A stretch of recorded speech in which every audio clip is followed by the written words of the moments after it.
Thank you, Madam Pro Tem, and Mr. Speaker and Senator and Assembly Member. I'll brag on in a moment, but I want to just begin appropriately by thanking the Superintendent Hoffman, and all the bargaining units that are here, and the spirit to which the Superintendent invited us, the spirit to which brings us back to a school district that in many respects reflects the bookmark that has been this pandemic and the last year. This was one of the largest school districts to announce closure close to a year ago, and now it's one of the largest school districts to announce its reopening less than a year later. And it's demonstrably because of the superintendent's leadership, the incredible support of the school board, the paraprofessionals, the classified employees, all of the bargaining units that work together across differences, small issues, large issues, committed to a process, committed to one another to build trust,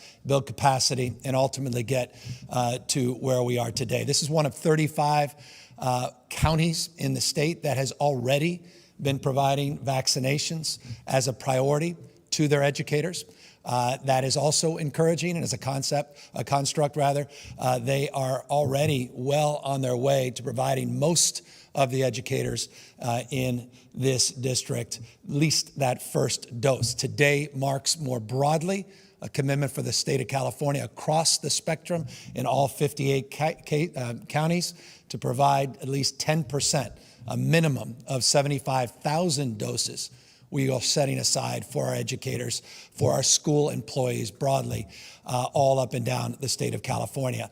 On Thursday and Friday, we'll actually be utilizing the two large FEMA sites, Thursday and Friday in Southern California and in Northern California, as educator days exclusively to provide even additional vaccinations. Those don't come out of the 75,000 allocations. Those will be additive. It's just a commitment, our resolve to prioritize our educators as we're prioritizing our most vulnerable, our seniors, and those in congregate care facilities, skilled nursing facilities, and the like. 9.1 million now vaccinations have been administered in the state of California. Positivity rate that should make everyone feel a little bit more positive about where we are and where we're going, down to 2.3% today. And that's based upon a pretty healthy 243,000 tests that were conducted as part of the reporting period. 3,500 cases. Just remember, 6 weeks ago, we were announcing over 50,000 cases of COVID, 3,500 cases just yesterday. Hospitalizations and ICUs coincidentally down both over a 14-day period, 42.1%.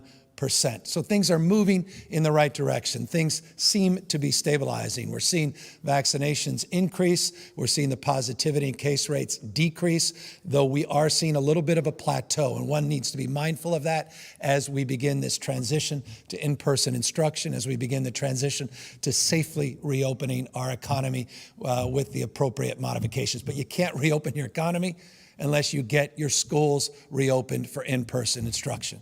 You can't meet the cause that should unite every one of us, the issue of equity, and that's not just on the basis of race or ethnicity, it's also gender equity, unless you commit to getting our schools safely reopened in person. Single mothers in particular that are celebrating, I imagine, this day compared to many other previous days. So many of our kids and caregivers are celebrating this day because we all are united around coming back safely into the schools and helping with the social-emotional supports that our kids so desperately need. As the Pro Tem said, this is a $6.6 billion commitment. $2 billion specifically for grants to help with in-person instruction.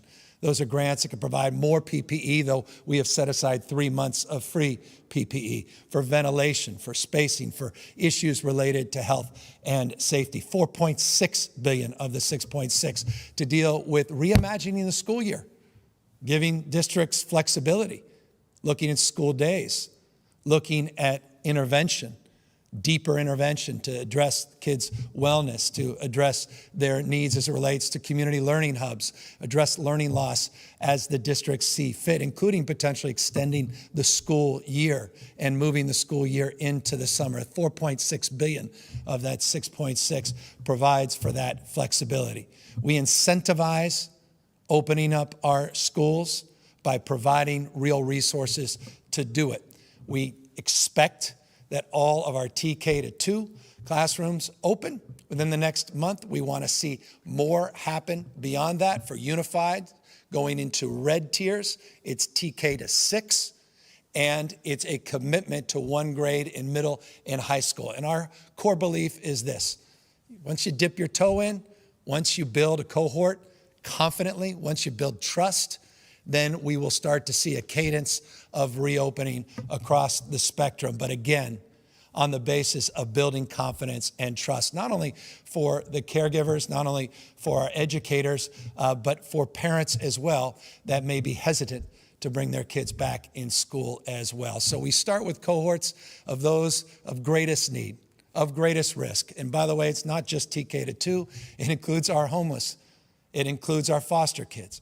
It includes kids without devices, without the internet. It includes kids that are English as second language learners. It includes the needs, most special needs, including IDD and physical disabilities. That's the commitment, that's our priority. We want to see this happen all across the state of California, and that's what this package provides. So I couldn't be more pleased and proud of the spirit that brings us here as well. Not only the spirit of the superintendent and this district, but also the spirit of leadership. You know, the pro tem made a comment that I smiled under my mask about the speaker, myself, pro tem, spending so much time together, though those two in particular, more than they have in some time.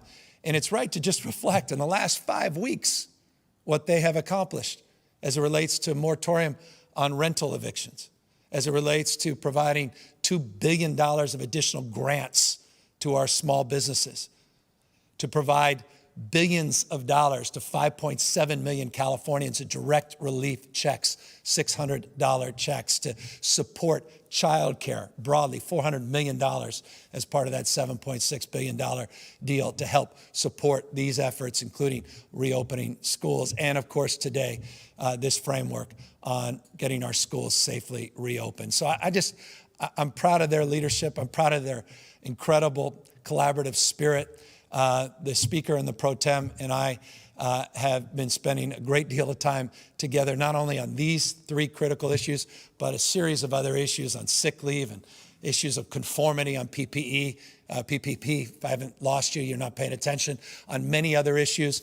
And we want to take that momentum, that spirit forward, working with the Assembly, working with the Senate, working with Senator Pan, who's been an incredible champion of all of these efforts, Assemblymember Cooper, who's been insistent that we move deliberatively but thoughtfully as well. And so I'm here in that light and in that spirit of gratitude and respect for their leadership and this moment where we can announce this agreement. And I look forward, after that vote on Thursday, to quickly signing this and moving forward to celebrating the reopening for in-person instruction of schools all up and down the state of California. And with that, we're here, all of us, to answer any questions. Governor, I'm Adam Beam with the Associated Press. If things keep going the way they are in California, do you believe by the end of this month that most, if not all, of the counties will be in the red tier? Well, I know this, that tomorrow we are likely, and we're getting the final information, to announce 7 additional counties moving into the red tier.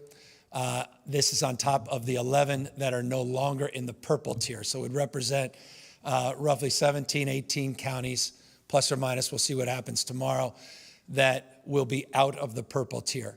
We'll also preview tomorrow, as we do every Tuesday, the expectation of what will occur a week later, where we anticipate even more momentum still. So you're absolutely right to ask that question.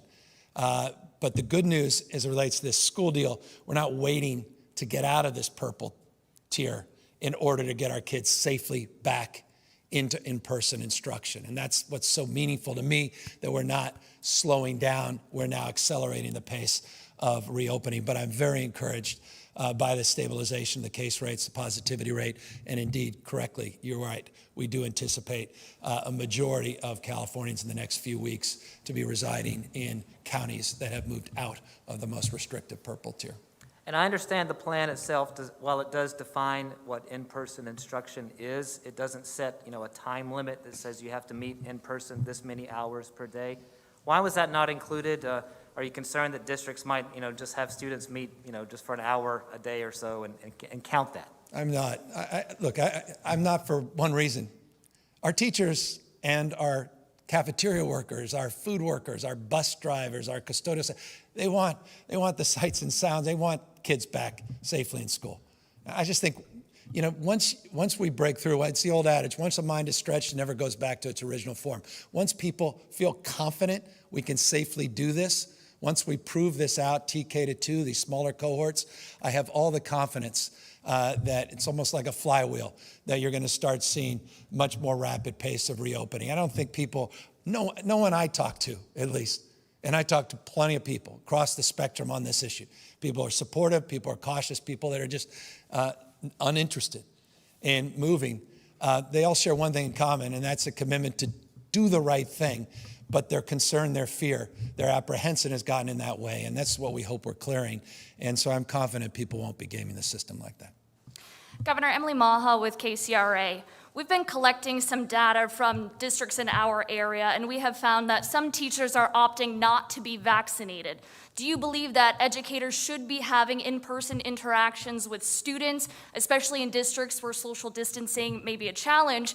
And if teachers opt not to be vaccinated, should parents have the right to know if their student's teacher is not vaccinated? Yeah, I think everybody that wants to be vaccinated should be vaccinated.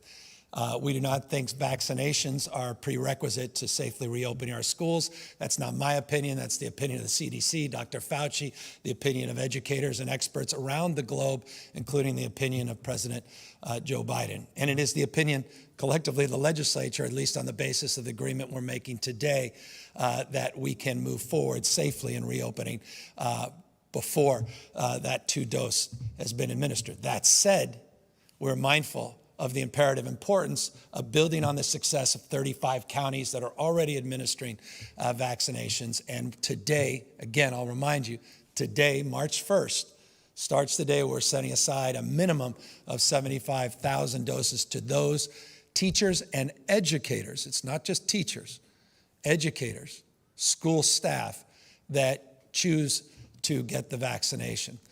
We are hearing, in fact, we were just talking to the superintendent about some of the success he was having here, that the vast majority are very eager and supportive of receiving these vaccines. And now, as you know, this week we'll have a third vaccine, and that's the single-dose J&J vaccine, which will provide yet another alternative, another option for people that choose simply a 1-dose regimen versus a 2-dose regimen.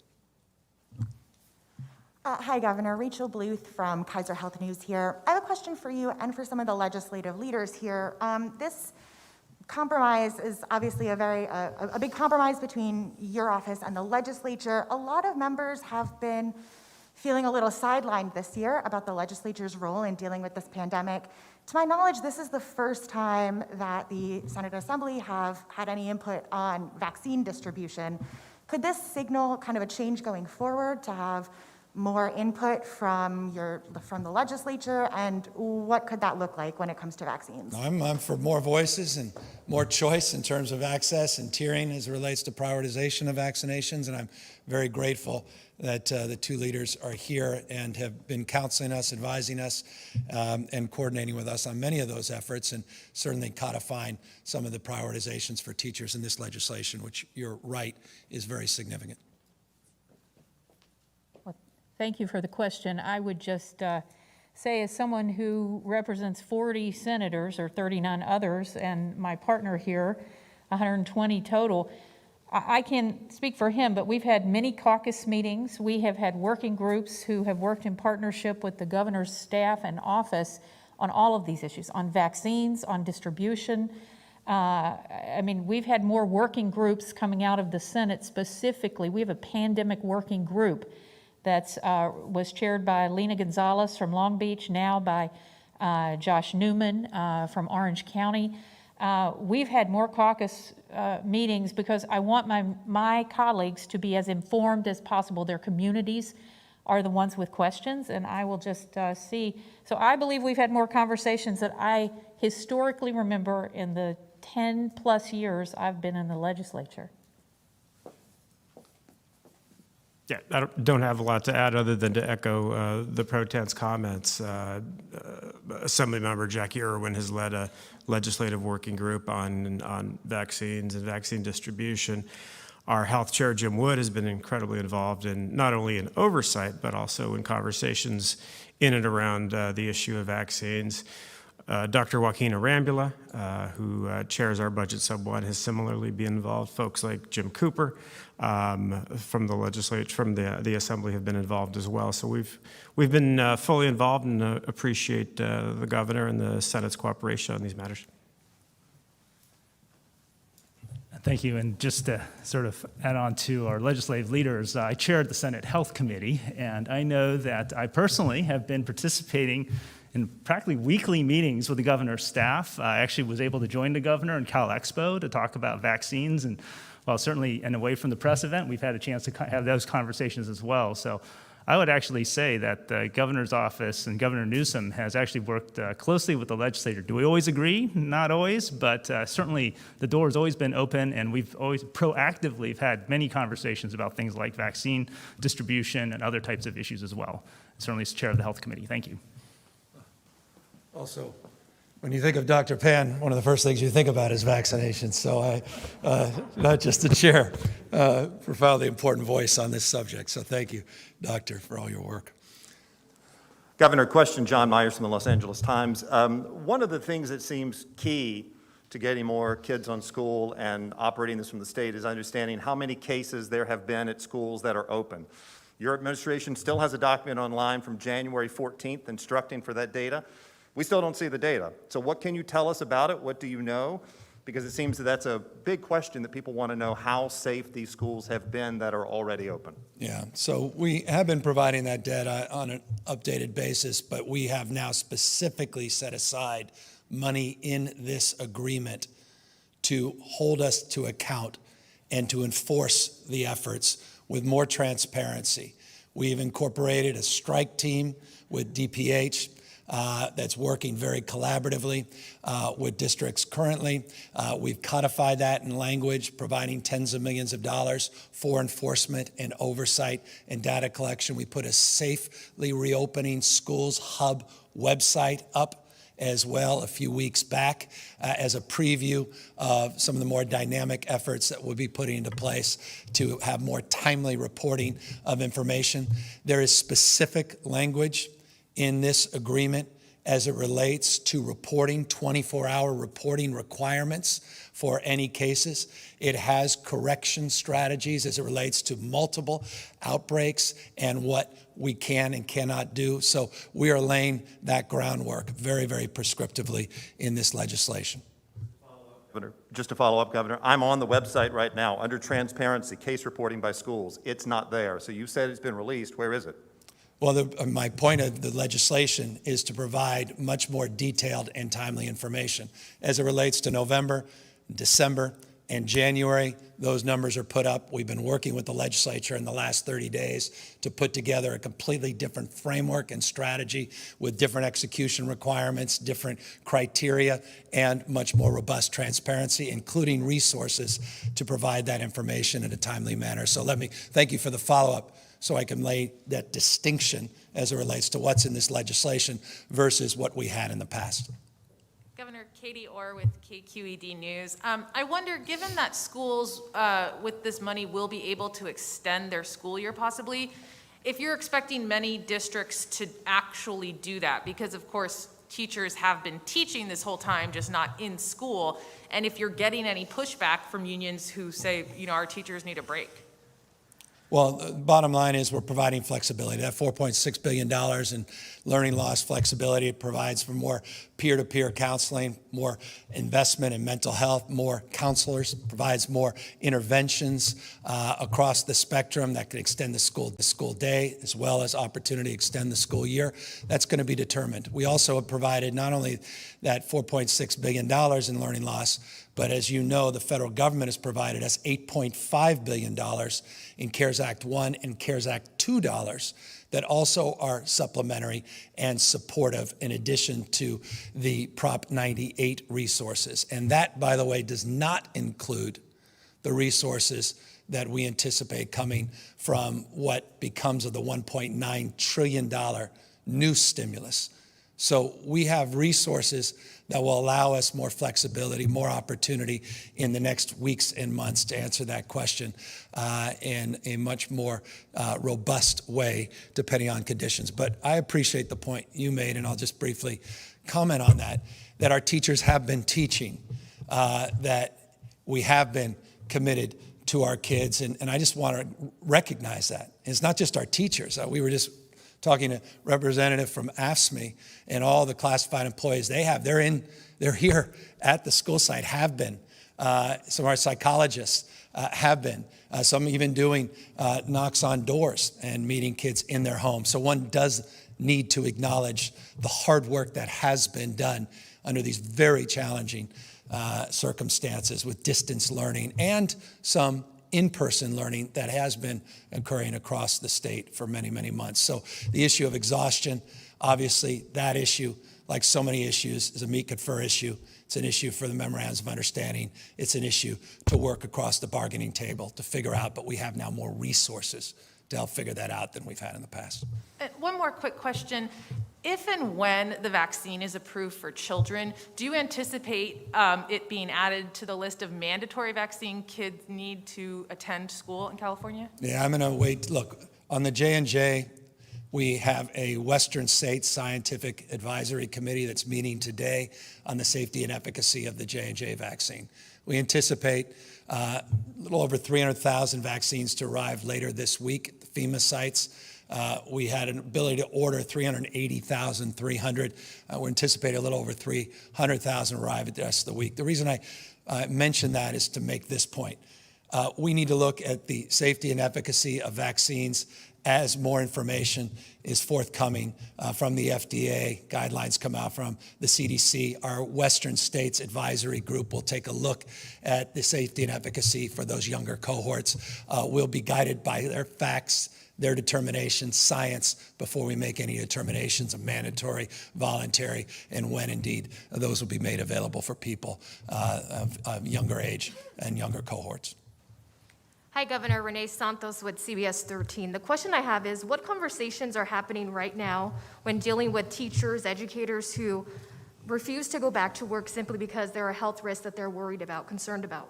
Yeah, I mean, obviously, we're going to be sensitive to that. And look, no one's compelling anybody. We're creating conditions where we expect in-person instruction. We're going to provide supports, supplementary supports, but people have compromised immune system, people that are not comfortable going back in, be it teachers, be it paraprofessionals, be it classified sports staff, be it kids themselves. For whatever reason, conditions. Obviously, we're going to be sensitive to all of those issues. And that's why we're providing in-person grants, $2 billion to provide flexibility. And that flexibility is not just ventilation. It's not just PPE. It's not just sanitation. It's also personnel to help address those concerns as well. Second part to that question, Governor, do you anticipate districts then having to look for substitute teachers to fill that void until, numbers progress and teachers start feeling more comfortable in classrooms? Yeah, well, that's the whole purpose, again, of this agreement, is to provide flexibility, provide resources that otherwise didn't exist, so those determinations can be made in 1,050 school districts up and down the state of California. Hi, Governor. Alexi Casa from the San Francisco Chronicle. Two questions for you, if you don't mind. The first is, what role, if any, have district superintendents and teachers unions played in helping negotiate this deal? Because obviously it will be dependent on them reaching agreements to actually reopen under this framework that you've come up with, and the last couple of frameworks that were proposed by the legislature or your administration were pretty widely panned. And the second is, to your point about the plateauing of of coronavirus cases, the CDC expressed concern today about that as well.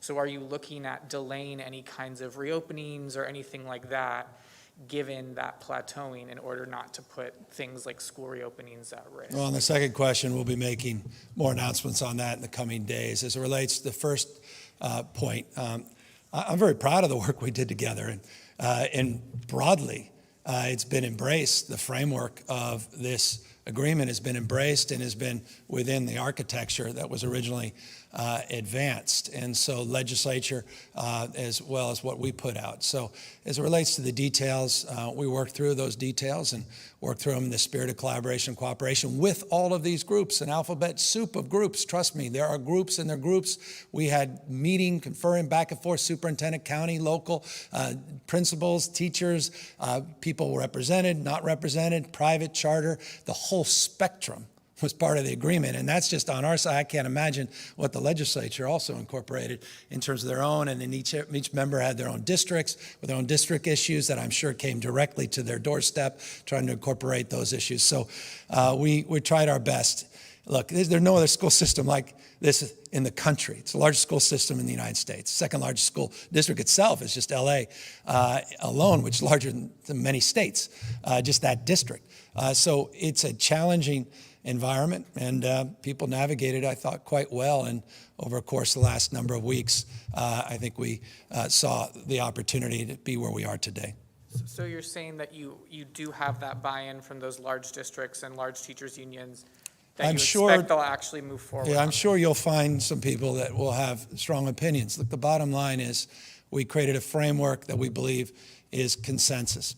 That in consensus doesn't mean everybody is happy. That's part of the negotiations, part of the process. You couldn't get consensus in days that are perfect, with an abundance of everything and no concerns around health risks across any spectrum. So the bottom line is this was done with the spirit of collaboration, bottom up, not top down. And what we presented and what we worked on as legislature really was the collective wisdom of all of these superintendents, all these meetings and groups that helped inform our decision making. And frankly, that process began a year ago. It didn't just start a few months ago. We've all iterated throughout this process of understanding and growing in appreciation and empathy as it relates to the dynamics that are constantly unfolding. Hi, Governor. Nicole Nixon with Cap Radio News. I'm just wondering if you can talk a little bit about how hybrid learning factors into this deal. Are you leaving that up for school districts to decide for themselves? Asking because surveys have shown that many parents of color are more wary of sending their kids back to school, want to see all teachers vaccinated before that happens. Yeah. No, the answer is absolutely. I mean, the whole framework around learning loss, we're just in, it was the pro tem made the point. I mean, we can get in the deep dive in terms of the equity framework on LCFF, which by definition is an equity frame, the Title I equity frame, which is part of the first CARES and the second CARES Act, by definition an equity frame, the work we did last year on the $5.3 billion on learning loss, which 81% of that was around a deep dive in the equity frame to address the anxieties, particularly for some communities as it relates to going back in person, but also providing supports as it relates to the frame of your question on distance learning, hybrid learning, in different models of engagement. And so that's the whole idea here. It's flexibility, but baseline accountability, much more transparency, much more data collection, much more aggressive framework on enforcement, a new hub that will be provided as schools reopen with information that will be much more navigable, much more available, not just to the media with respect, but to parents, most importantly. And that's the commitment we made to each other, and to the letter of the commitment that's represented in the legislation as well.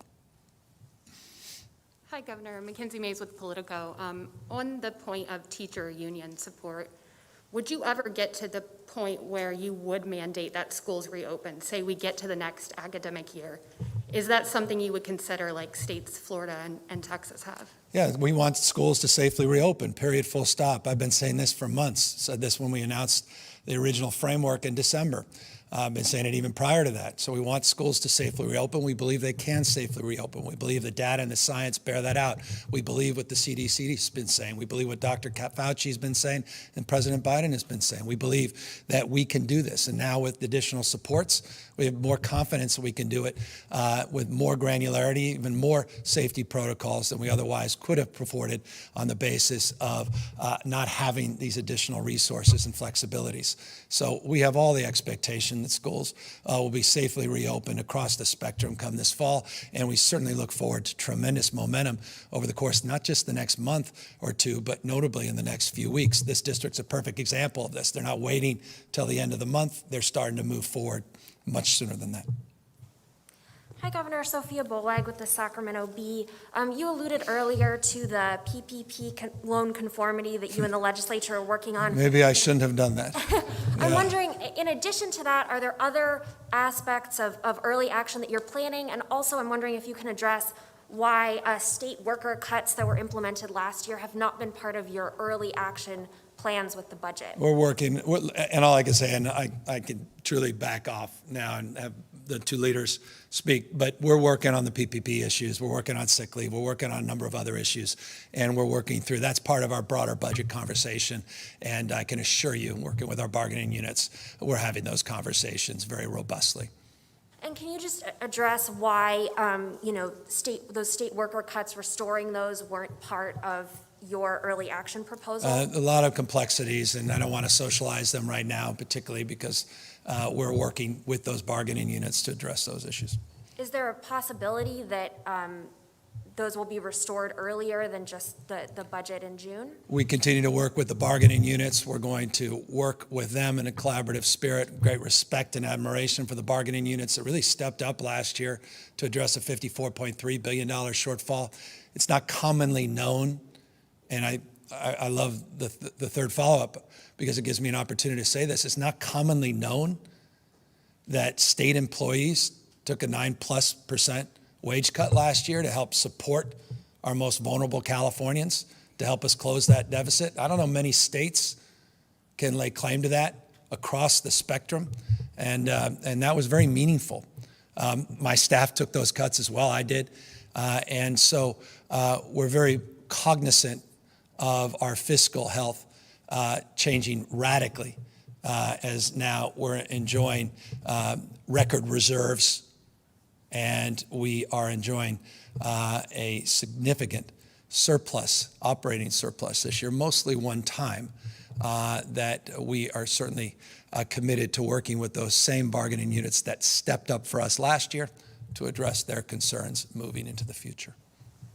Hi, Governor. Ashley Zavala with Nexstar Media Group. I'm just following up on John's question about the outbreak data in schools that are currently open. The last time we did get an update from CDPH was for the month of January. I was wondering if you, off the top of your head, might have that number for February. And in that same vein, is there a mandate in this agreement between you and the legislature on, I know you see a bright light, but a contingency plan in the event that COVID-19 becomes widespread again in communities across the state? Yeah, I mean, look, no one's ideological about any of this. We're open argument, interested in evidence. We want to see where the epidemiology goes. We want to see what happens with these multiple variants. We have 2 West Coast variants. We're concerned about the South African variant. We don't have a Brazilian variant yet. We'll see if that happens. Obviously, we're concerned about the UK variant, over 200 cases now reported. We're all mindful of that. And so that, the future will unfold, and we will be very responsive to those changing conditions and those concerns. Anytime you pass a program, we didn't solve a problem. I mean, program passing is not problem solving. You got to implement, you got to apply, and in that application, you got to deal with intended and unintended consequences. So by definition, we're going to be sensitive to the changing realities and these mutations. But at the same time, one needs to be just honest with people and level set. That we're down to 2.3% positivity rate. I mean, there's only 8 states in the country that have lower positivity rate. That this state is in a very different place than it's been in a number of months, certainly where we were 6 weeks ago. And as a consequence, where you have over 9 million vaccinations now that have been administered, and the prospect, we're going to get 1.58 million this week. We'll get 1.64 next week. J&J now being authorized, more vaccines on the horizon, more capacity in our ICUs and hospitals with surge plans that are very, very well oiled in the context of what we just weathered in the last 8 weeks, that we are in that phase, that transition phase where we want to lean in and we want to step up, get our kids back in school and get our businesses back open safely with modifications, still wear masks, still do all the non-pharmaceutical essentials to mitigate the spread, particularly with those variants out there. But obviously, we'll be mindful. Now, as it relates to the data, as I said, the data, January and November and December, is made public in the last month. We've been working with the details of updating this data and those criteria, and we'll make sure you see the language specifically as it relates to the expectations on data reporting, 24-hour periods, et cetera. We'll present that to you, and we'll see where we are. And I'm happy once I have those February numbers to provide those to you as well. But I can assure you, based on the January number, it was lower than the December number, which is interesting because January, we were dealing with the midst of a massive surge. Of course, there may have been underreporting. No one's naive about that. And obviously, that's foundational in this legislation. The Speaker and the Pro Tem demanded that we had higher accountability thresholds, higher reporting expectations, and they were right to demand that. With that, thank you all very much. Wonderful to spend time, and I'm looking forward to a press conference when everybody else gets all the questions. Take care, everybody.